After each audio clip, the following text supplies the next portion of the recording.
Yo les amis, j'espère que vous allez bien. Bienvenue chez MVP Foot. Je suis en compagnie de Romy.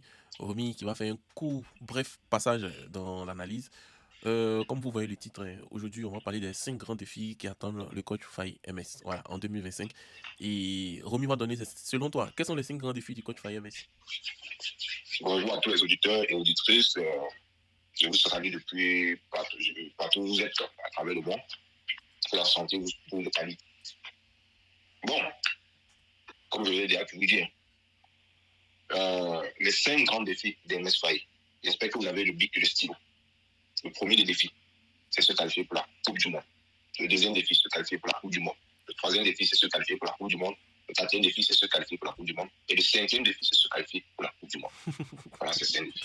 Oui, c'est un grand défi, c'est un grand défi, ouais, c'est se qualifier pour la Coupe du Monde, c'est très très important. On l'attend au tournant, mais bon, ce ne sont pas que les 5 défis du coach Faye MS, parce que il se trouve à un tournant décisif de sa carrière. Il a été reconduit avec les éléphants après la Coupe d'Afrique des Nations. Et il est confronté à des attentes qui sont élevées, il y a des défis complexes qui sont là, donc il doit maintenir ce niveau d'excellence.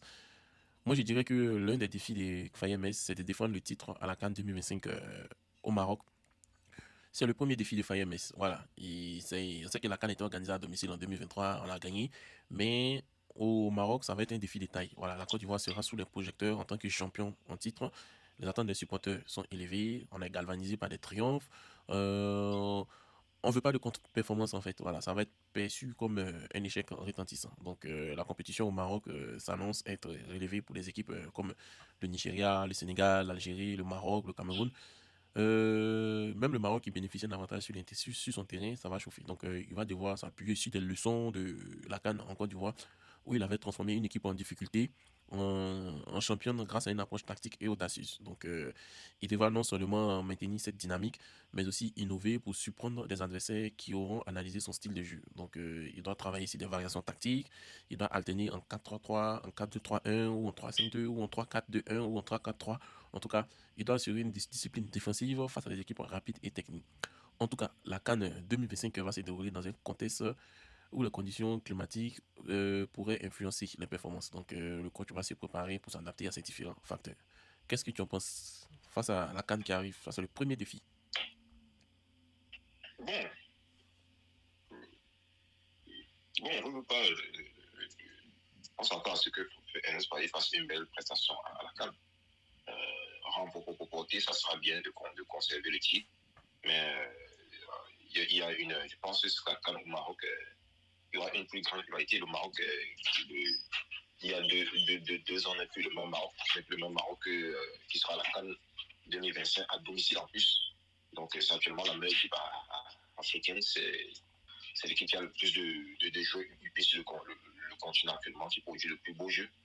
Donc, bien que la Côte d'Ivoire sera parmi les favoris, mais si déjà fait que Faye fasse un parcours honorable, c'est ça honorable, ça veut dire qu'on soit au moins en finale, on va dire, au moins en finale, avant même de perdre.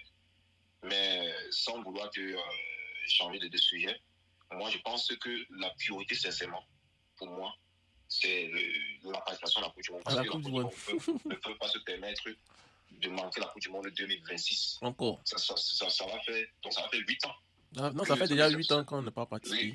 oui, oui, Donc ça c'est va pas faire 12 normal ans encore. Voilà. pour Donc, une grande équipe comme la Côte d'Ivoire. On ne peut pas se permettre de louper au moins cette participation-là. Pour moi, c'est l'outil numéro 1 en fait. ouais, c'est vrai, Quand c'est vrai. ça va venir, on va faire la prestation qu'on va faire. Si on part en demi-finale ou en finale, on remporte, tant mieux. Oui, c'est vrai, Mais, c'est vrai. Je revenais sur ça parce que c'était le deuxième grand défi que je voulais parler. C'est se qualifier pour la Coupe du Monde, comme Tonton Romy l'a dit, Canada, États-Unis, Mexique. Ils vont venir jouer au Canada, ils vont prendre la température du coin, donc ils vont prendre goût. Et ça va être difficile de ne pas se qualifier, en fait, voilà. On a une Coupe du Monde à 48 équipes et l'Afrique dispose des places, mais la concurrence reste féroce. On a, cette préférence, oui, on a des le matchs, masque qui s'en vient.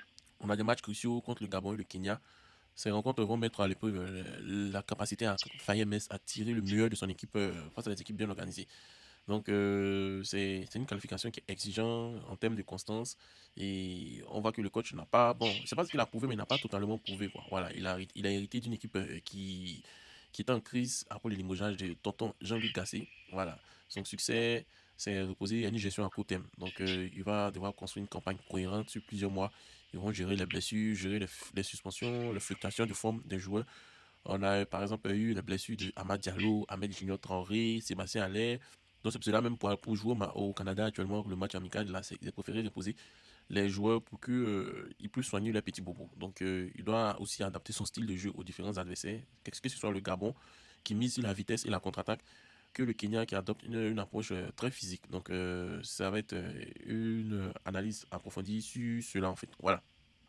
En tout cas, il a déjà dit, il a déjà parlé, lui pour lui, les 5 grands défis, c'est qualifier à la Coupe du Monde, qualifier à la Coupe du Monde, qualifier à la Coupe du Monde, qualifier à la Coupe du Monde. Mais bon, c'est pas que ça aussi. Voilà. Il y a le troisième grand défi, c'est intégrer les jeunes talents et gérer les vétérans. Voilà. La gestion de l'effectif, c'est vraiment un défi constant. La Côte d'Ivoire dispose d'un vivier de talents, je dirais, énorme.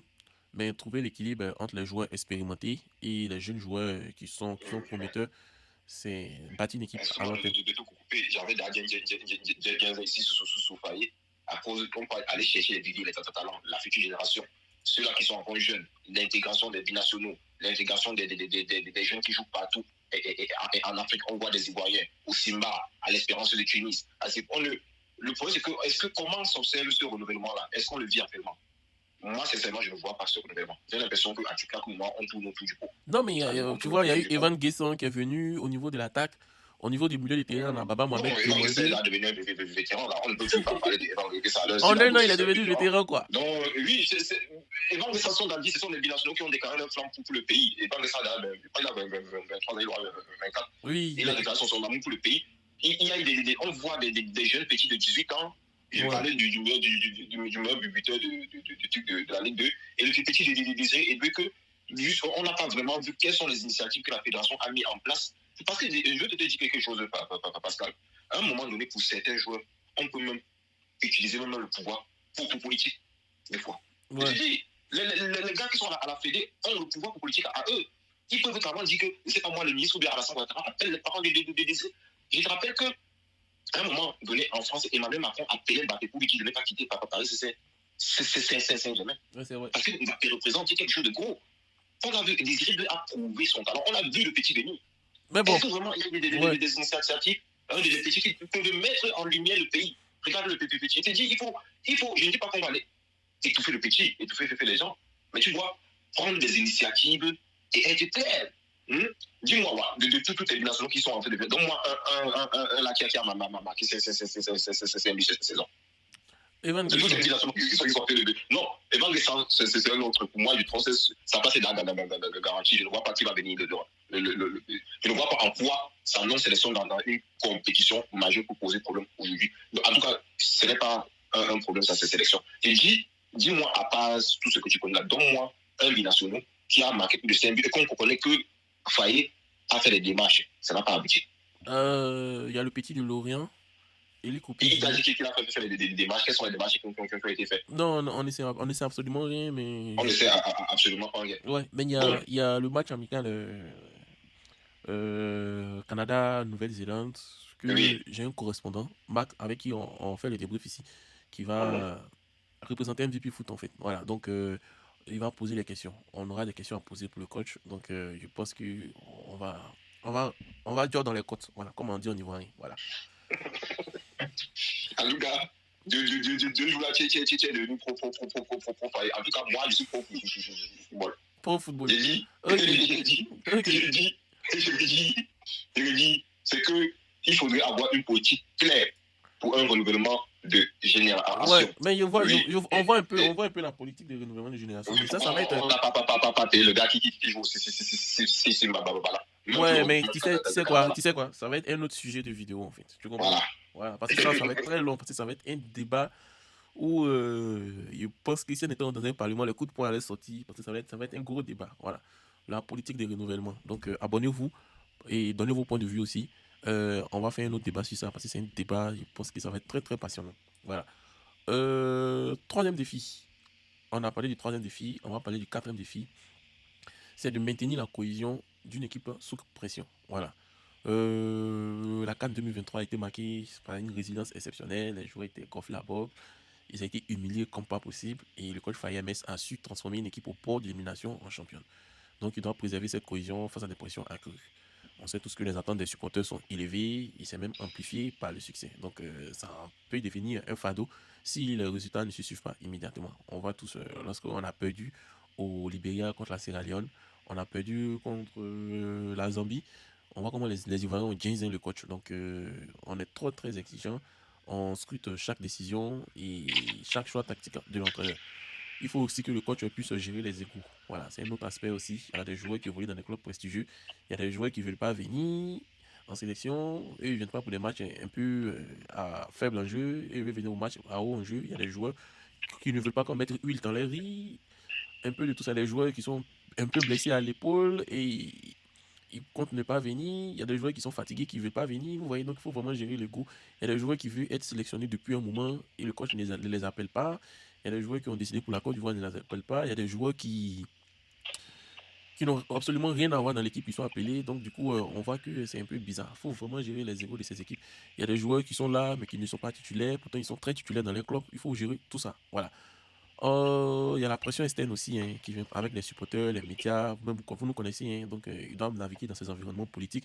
Ils doivent rester se concentrer sur ces objectifs. Un équilibre délicat pour un jeune entraîneur. Voilà. Qu'est-ce que tu en penses? En tout cas, il va devoir maintenir la cohésion, en fait. Voilà, gérer les égos. Et aussi, le coach aussi a dit que lui, il disait quand même, il disait que lui, il te sélectionne sur une thème de performance. Donc, quand il sélectionne des joueurs qui n'ont aucun match depuis des mois, des joueurs qui ne performent pas en club, ça peut peut-être briser la cohésion. Ça peut aussi faire monter les égos. Donc, il faut qu'il fasse attention. Voilà. Moi, je n'aime pas.